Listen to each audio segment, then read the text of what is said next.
It's a book with characters with complex motivations, desires, fears, hopes, dreams. And it's a book which is a lot about change. It's about fighting demons, both inner as well as the demons which are real, the ones in human form. And at the epicenter of that change is the unlikeliest man of them all, Connor White. A man who is long given in to cynicism, a man who is long given into pessimism, but he is not a cynic, mind you. He is someone who fights a daily battle against cynicism, but he loses simply because he does not believe that he can win. And there are only two things that are keeping Connor fighting even now, and those were his wife and his writing. I was absolutely charmed by young Varun when he stood up to say that when I was young. You know, how much younger young man. I think it's very charming that you should imagine that you were young at one time, and I think you're young now, and you'll continue to remain young for a very long time. What is fascinating to me is the fact that you have written a very accomplished book at such a young age. And it's marvelous to see that, because for me it represents the birth of a new writer.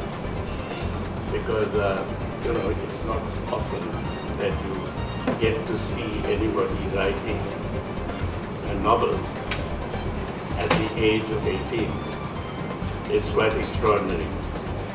And just the idea that you have written so many words and created a narrative, you created a whole story that has many dimensions to it, not simply the dimension of telling a story, which you are telling anyway, but the fact that it has the interiority of a person, it has the exterior world, it has ideas, it has frustrations, worry, fear, all the elements that go to make a person's life. I think that is what is absolutely fascinating about the book. And I would like actually for you for everybody here to buy this book and read it, because it's a work of a young author who you will hear a great deal more of as the years go by. And that is a very important aspect of it all. And what delights me more than anything else is that we live in the same building. And so I didn't know this, because here was this young man writing away, and none of us knew that he was busy creating a masterpiece. So, but it's a charming book. It's written extremely well, and I look forward to reading his other books as they keep coming. But I can't help being an elder and telling him that his next book should be much closer to himself. It should be something that this is an experience which is fascinating, but it's too much of an objective experience. I think what we should be doing also is to write something that is close to you, something that relates to you in an everyday way. And I think you will achieve that, because you have the talent, you have the ability, and you have the language that is at your command. So I think you will achieve that, and I wish you the very best in your future. And I think you will make it. I look forward to your second book, third book, the fourth book, and so on and so forth. In the meanwhile, what I would like to do is to ask you, what made you want to write a book like this? Because it's something that always fascinates me when young people sit and write or do anything, express themselves in different ways, when they are looking at the world in fascinatingly different way. You know, I mean, it doesn't seem to, it's a world of imagination. In this case, totally of your imagination, because it doesn't necessarily relate to your everyday life. And because of that, it fascinates me to know how do you do that? I mean, what makes you do that? I know I've been through that age myself, but of course I must tell you that I wasn't capable of writing. So, but anyway, I think it's a very interesting thing. And the first question I would like to ask you is, how did you come upon wanting to write a book like this and to tell a story of this kind, which is very mature in its conceptualization?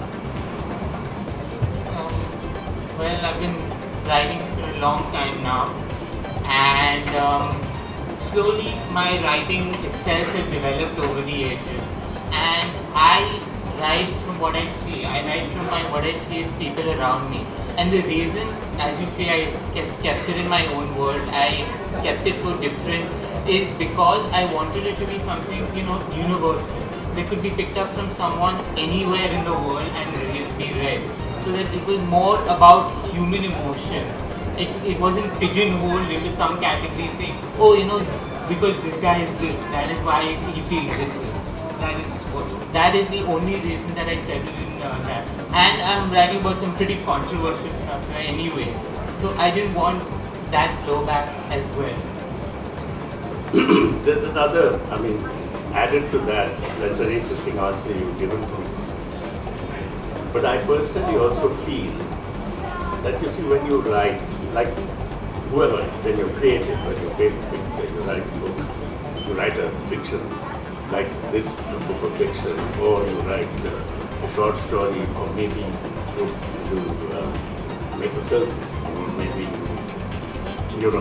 so any one of the creative things that you might want to do, write poetry. All of them comes from, essentially from your own self. Doesn't come from exterior means. The exterior means are really what you use. They are your grist to the mill. Now, that particular mill in which it is working, I would like to know what is it that you want to say? What is it that you wish to express? In this case, I can see that there's a sense of, self-belief that you're dealing with. But there will be, that's a bit abstract, but what about what is it real that you would like to do in terms of wanting to write in the future? Because this is your first book. But when you want to write again and again and again, what is it that will make you go on writing? What will make me go on writing is quite simply me, because I don't think that you choose to be a writer. The writing chooses you. So I've already got story ideas in my head, and my stories will always be about people and how I relate to them, and mostly how they feel, because I feel I connect very strongly with people, and I always want to ensure that what I am seeing, what they are feeling, can be put on a page. And in the end, I think it's about trying to give them an outlet to make sure that they know that they're not the only ones feeling that they are not alone, that it's about exploring human emotion, it's about exploring people in themselves and in a larger context, because people don't exist in a bubble. People exist in the real world, so it's how real world impacts them and how they impact us. It's a paradigm.